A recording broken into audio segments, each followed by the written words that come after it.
Sunday, Monday, Tuesday, Wednesday, Thursday, Friday, Saturday. What do they all have in common? We're going to start our truth series.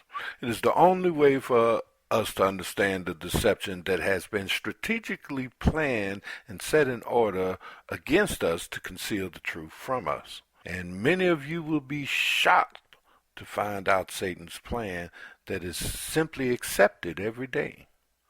We'll get started next on the Sound Doctrine Ministries Spiritual Common Sense.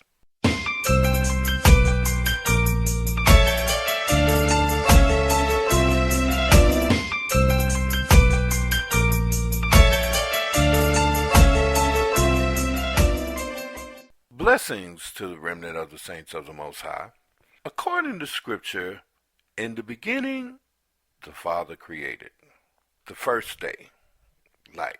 And God said, let there be light, and there was light. And God saw the light, that it was good, and God divided the light from the darkness, and God called the light day, and the darkness he called night. And the evening and the morning were the first day. Second day, firmament. And God said, let there be firmament in the midst of the waters, and let it divide waters from the water. And God made the firmament, and it divided the waters which were under the firmament from the waters which were above the firmament, and it was so. And God called the firmament heaven. And the evening and the morning were the second day. And God said, let the waters under the heaven be gathered together unto one place, and let the dry land appear, and it was so.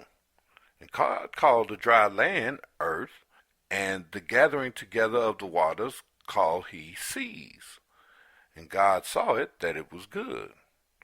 And God said, let the earth bring forth grass, and herb yielding seed, and the fruit trees yielding fruit after his kind, whose seed is in itself upon the earth, and it was so.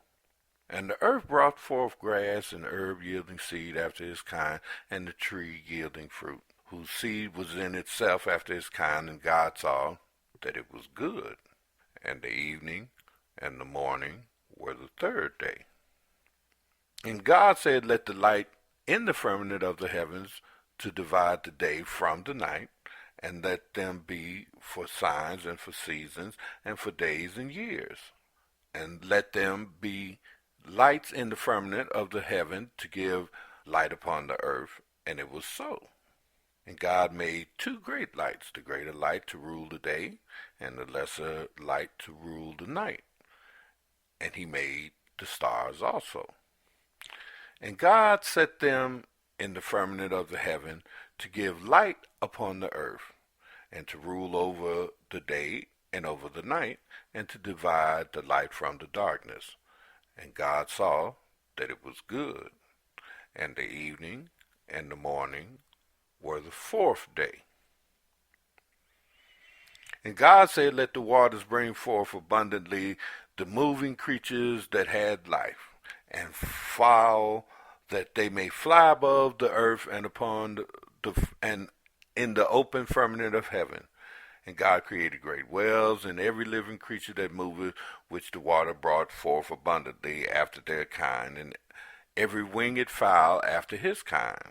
And God saw that it was good.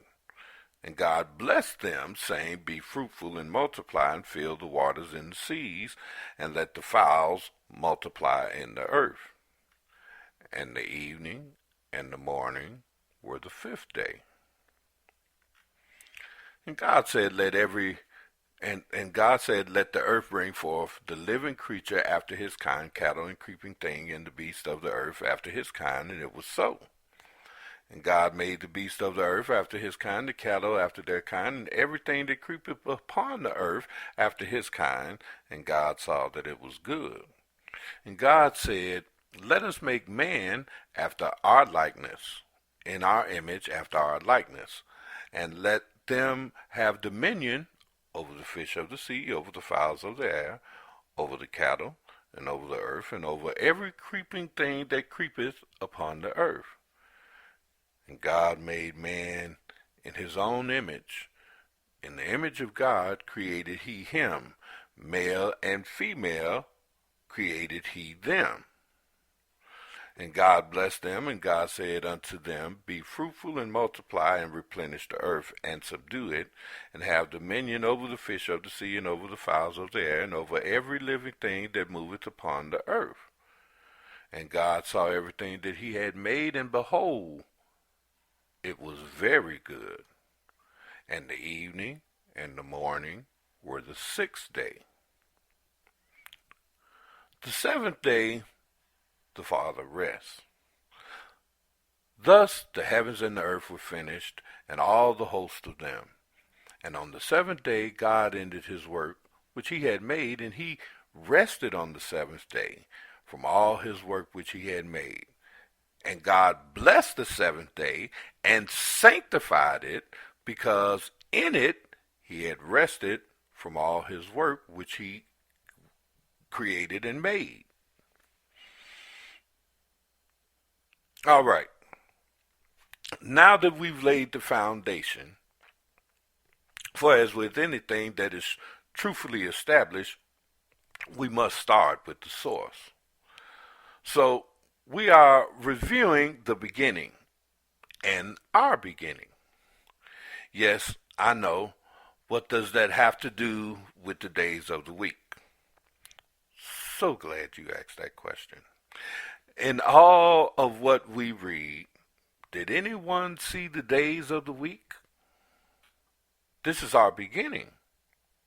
We see what is being thought, established, and created, yet there is no mention of the days of the week. So where did they come from? Let's start with Sunday. Sunday is the day of the week between Saturday and Monday. For some Christians, Sunday is observed as a day for worship of God and rest due to the belief that it is the Lord's Day, the day of Christ's resurrection. Sunday is a day of rest in most Western countries, part of the weekend. In some Muslim countries, Sunday is a normal working day, and Friday is the day of rest. Muslims also go to Jummah prayer. According to the Hebrew calendars, the traditional Christian calendars, Sunday is the first day of the week.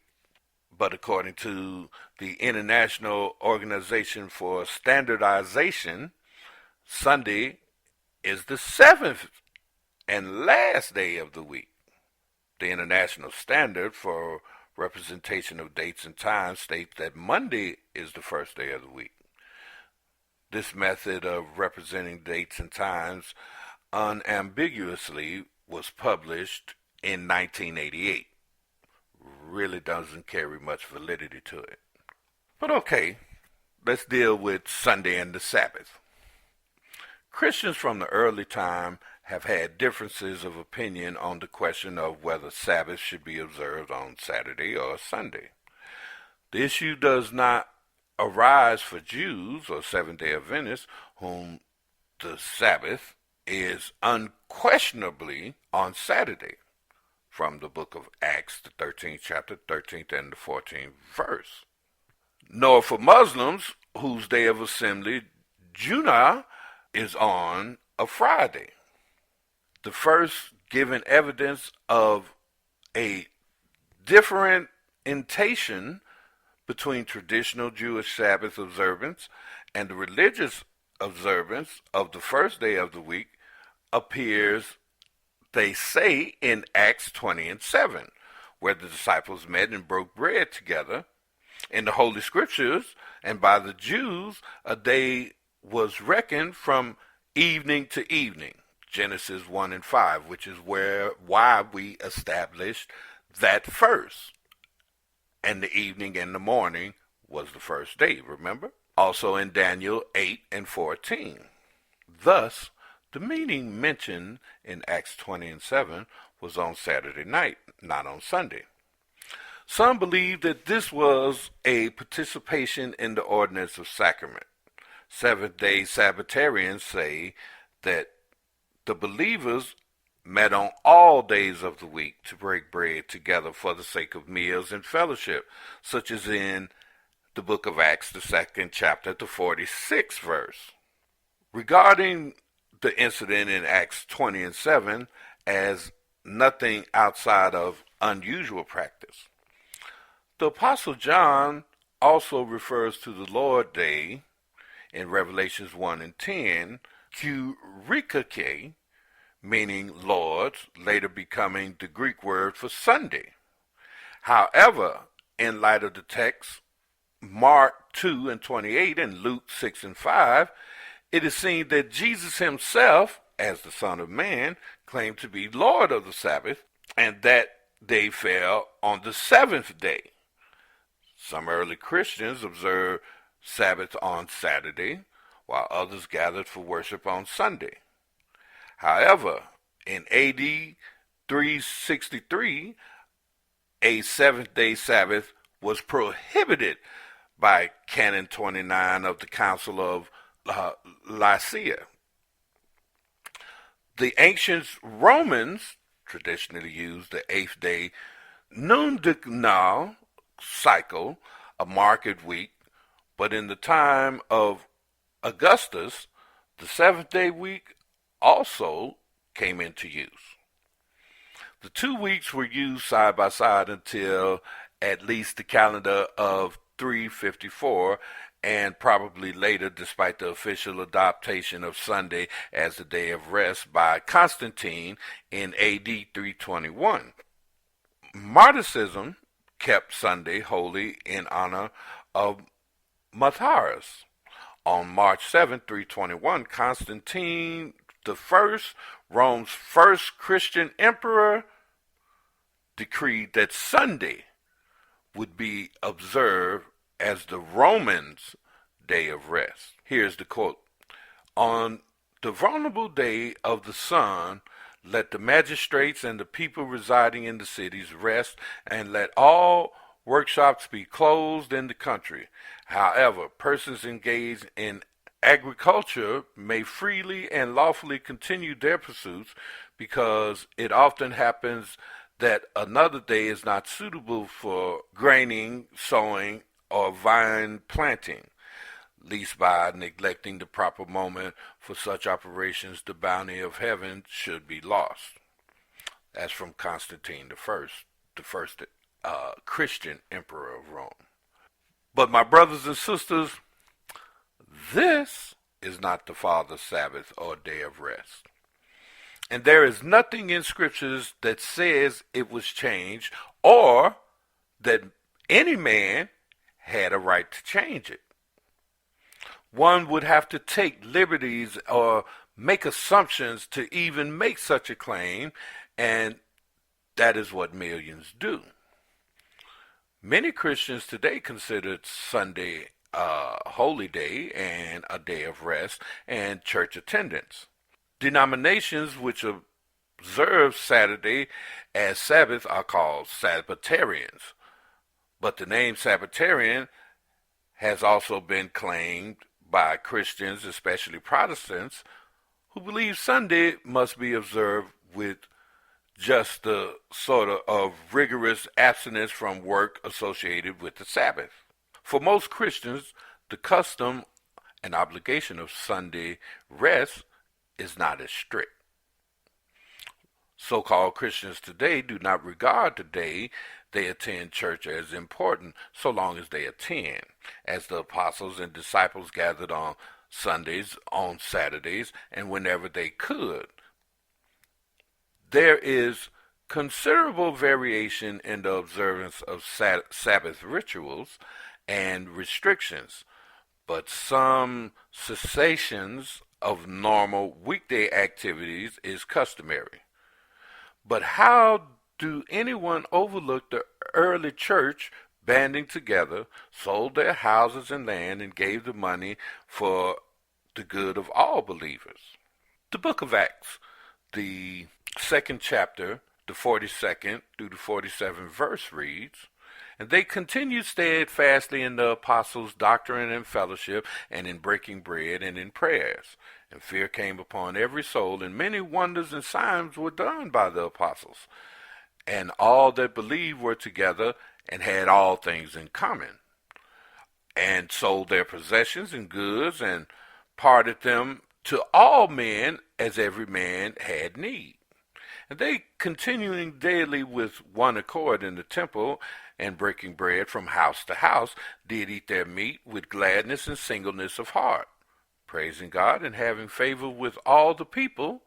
And the Lord added to the church daily such as should be saved.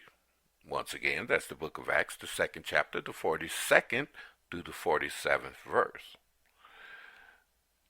They were always together, my brothers and sisters. This is what happened with the people of God, the early church. For Rome sought to and did kill them continually. So to take a verse out of context, to make a claim, or for one to believe that this means that they observe Sunday instead of the Father's Sabbath, is taking extreme liberties and shows a very low comprehension level and no spiritual discernment. To sum it up and bring clarity to this, God decided a long time ago, remember this? God decided that the perversion of the celestial witness was an attempt to extinguish all hope in man for redemption. This he would not allow. This they began to do, and now nothing will be restrained from them. Who is this? Let us continue on. Nothing will be restrained from them which they have imagined to do. The book of Genesis, the 11th chapter and the 6th verse, indicates that evil was about to be unleashed that would be unrestrained. We bring this up, my brothers and sisters, because this was set in motion back then. This is the beginning of idolatry, which is what this is called. And we have to go back to the source, as I stated before. And this is the source of it.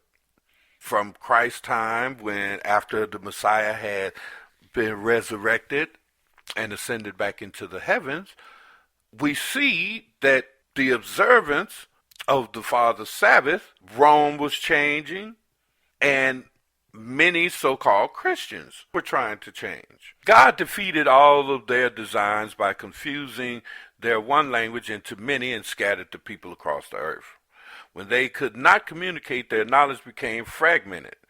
Various elements of staggering by the civilizations that followed, Egyptians, Assyrian, Greek, etc., can be tracked back to their common beginnings in Babylon. Divine astrology. God's witness in the heavens was still intact, while pagan astrology was broken into corrupt pieces, a mockery of the former danger of the tower that had its top with the heavens. Meanwhile, in the height of his power, Nimrod died. This is the king who, after the flood, came into power and gathered the people together so that they could defy God. That you won't destroy us anymore, because we're going to build this tower that reaches up into the heavens. In the height of his power, Nimrod died. It was a violent death, shrouded in mystery. Pregnant from an adulterous relationship and desperate to keep her position, Nimrod's mother, Semiramis, devised the scheme. Taking advantage of the prophecy written in the sky, with which the remaining inhabitants of Babylon were familiar, Semiramis covered up the details of Nimrod's death and publicly proclaimed that Nimrod's death was voluntary and self-sacrificial for the benefit of the world. Nimrod would rise again by mystical means. She was a virgin. Nimrod visited her in a flash of light, and the baby was the reincarnated Nimrod. Also, Nimrod rising in the form of her son was the fulfillment of the ancient prophecy from Genesis 3:15. The baby named Tammuz was taught to lie and worshipped as God. Semiramis soon claimed that Nimrod had become the sun god and was worshipped as such. Not surprisingly, was also Semiramis being worshipped as a goddess, kind of like how they do with Mary today. Her original goal finally achieved. Thus, the birth of the mystery religion of Babylon, pagan worship of the bogus virgin and child. 3 key figures are prominent in every idolatrous system: Nimrod, Semiramis, and Tammuz. A famous but sinful king dies or is cut off. An immoral queen encourages false worship, bears a child, and is elevated to the status of God. A child worshipped as God, but serving as husband, lover, or son of the mother. Right.